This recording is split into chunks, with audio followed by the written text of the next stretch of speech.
You've tuned into The Mountain Gardener with your host, Ken Lain. Gardening, it can be challenging, but with these simple insider tips, you'll reap huge rewards.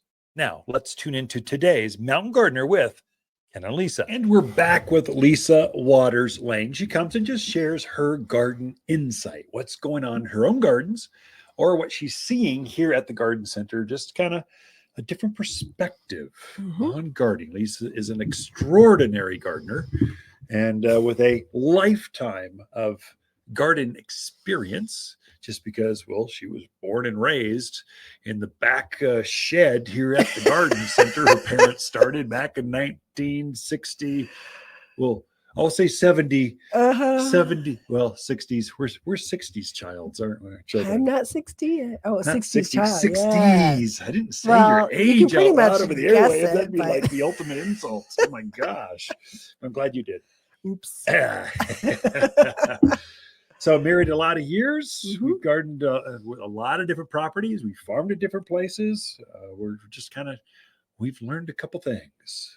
You know what's fun is we've passed that along to our kids. So our daughter lives in Austin. They're in a house, and they're finally like, okay, we need to landscape the house. So they're asking, what do you think? How does this look? Which is better? And it's just fun to see them. I mean, even though they grew up in it, it's fun to see them get out and doing their own landscaping and yard work and doing all that fun stuff. Even the kids that don't have houses, they're big into house plants in a big way. So actually, we've got all of our kids except one. She's still flexible. She's still manager of like Murdoch's in Texas. If you Texans, you know what that is. And so she's a manager there. So she's always hopping over for a new store opening, then back over here. She's flexibility. Flexible is her thing.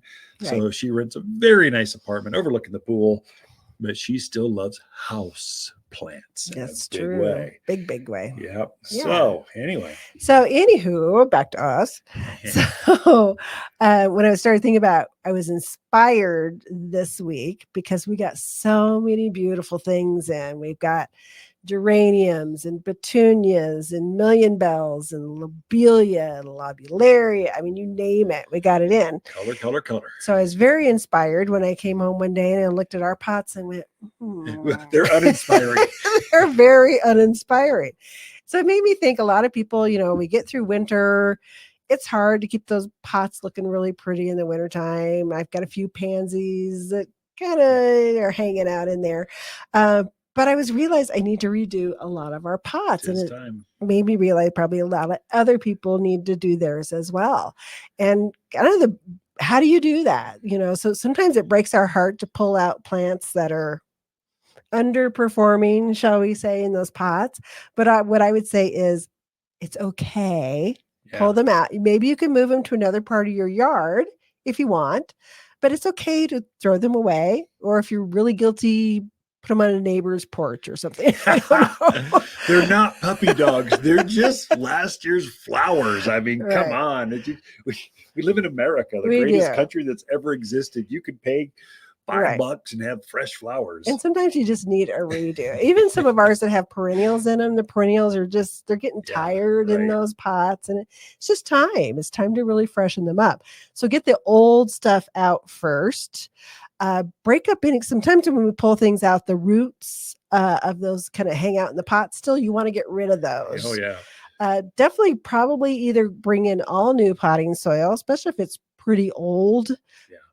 Just freshen up those pots. And if it's a really big pot, maybe just some fresh in there and mix it so that you're starting with some fresh soil. That is so important. We had a really big pot. And sometimes you have to reset all new soil because the roots had grown down and they clogged up the hole at the bottom. And when I dug out that soil, it's a big pot. I thought, no way, roots are down there. But it was all matted. And I went, okay, that is it. We need to just start over. It was like 3 bags of potting soil in this huge thing. But then I'm set for 5, 6, 7 years, however long it's been. So, but that's very true because you want good drainage in those pots. Because if they stay too wet, you just created a bathtub, and there's maybe 2 or 3 plants that love that. Yeah. The rest of them want that really good draining. So yeah, make sure, even if I'm just freshening in, I turn it so that I make sure I'm getting all those clumps and everything down at the bottom and really freshening it up. Another product that we have, which is wonderful for containers, is called Aqua Boost. Oh, yeah. So it's polymers that have mycorrhizas in it. What they do is almost like not totally self-watering, but those little balls expand up with moisture, and then over time that moisture just kind of releases. So it gives you a better even watering on there, especially down around the roots. That is so important for that. I really recommend that product. And it's just great for plant health because it has the mycorrhizas in it. Every time we plant anything, tree shrubs, anything, I add some of that to the bottom of the hole, but especially for raised beds and containers. Mm-hmm. Game changer. Edible plants, tomatoes, it'll keep it from cracking. It'll even out the moisture for your zucchinis. It gives you peppers that are bigger, less zesty, less sweeter, but less. If they get off a little bit, they get so hot you can hardly touch the things, and it's like a sweet bell pepper. Right. They don't like to be stressed. It helps them, just evens everything out. Aqua Boost crystals are amazing. Very, very important. Definitely. I even like to mix a little bit of our all-purpose fertilizer in with that new soil. You gotta be careful with it because it is a fertilizer. We don't want to burn anything. But mixing a little bit of that in there with that soil, there again, you're creating a really strong root system. Because if you have a strong root system, you're going to have a very happy plant. So when we have these little itty bitty plants with no roots that just kind of suffer and die, especially when it gets warm, they're like, yeah, I'm checking out. See you later. So very important to get that soil correct, to get the right additives in there. And then your time to plant, and like I said, we have some amazing, beautiful perennials. We got some salvias, coreopsis, penstemons. We just got some really, really pretty perennials in there if you like to go with perennials. Or do what I do is I mix my perennials and my annuals because I like a little bit of both in there. You like the cottage garden or I English do. garden look So very much. It's okay to mix it. A lot of people are like, oh, can I do this? What I would say is mix plants that have like needs. So if you're putting succulents in, you're not going to want to put a petunia in there at the same time. Keep things that want the same amount of water, same amount of sun. Get those together in your pot. It's going to be so much easier for you to take care of. It's going to be happy. It's going to grow so much better. The other thing with your containers is kind of pay attention to how much sun it's getting. Sometimes they're on patios and you think you're getting a lot of sun, but you're really not. Yeah. You're getting very shaded, or you think it's shaded and you walk out there at 3 p.m. and it's poor hydrangeas just melting in the sun, just collapsing there going, help me.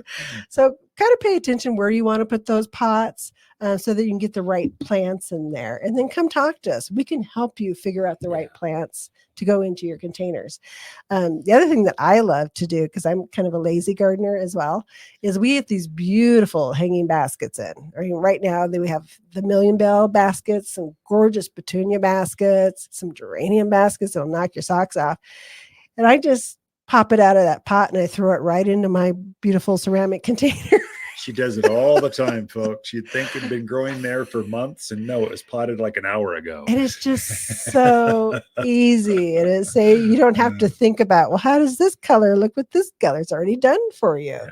So I just pop those in and away I go. And I almost have a head start on the season because they're nice and full and they're big and they're beautiful. I would say too, if you're planting, a lot of confusing folks. I was helping a customer and went, how many should I put in this container? How many plants will a container hold? Mm-hmm. And here's the insider tip. Plant your containers having the foliage touch the foliage. Mm-hmm. So it looks, you don't want to see soil left over in the container. So you're not reading that tag going space every 8 inches. You skip that. Yeah. You're planting foliage to foliage. So it looks like it's been growing there for its entire life. And then that will generally get you enough root space to kind of companion plants. It just looks better that way. So I agree. Yeah, there's nothing worse than a sparse container. If you got extra soil showing, plug a 6-pack in there. Get one extra little plant in there so it looks full. Definitely. So wonderful selection. We'll have them for quite a few more weeks. So take a good look at your pots. Come talk And to we Lisa do. and the crew, and they can help you design designer-styled pots in your yard. Ooh. Ken and Lisa Lain, the Mountain Gardeners. Waters Garden companion plants in May are Indian hawthorn, purple robe locust, Prescott sunshine geraniums, and vining akebia. Akebia is a super vigorous vine with dangling fragrant flowers. She proliferates up arbors, pergolas, fences, and stunning as a ground cover to retain hills. One of the fastest growing evergreen vines you can plant in the gardens. You'll only find the hardiest vines at Waters Garden Center, 1815 Iron Springs Road in Prescott. For a more fruitful garden, increased success in the landscape that just feels better, then tune in daily to the Mountain Gardener podcast. Subscribe through your favorite podcast streamer or visit watersgardencenter.com. Better yet, visit me directly right here at Waters Garden Center. Thanks for tuning in.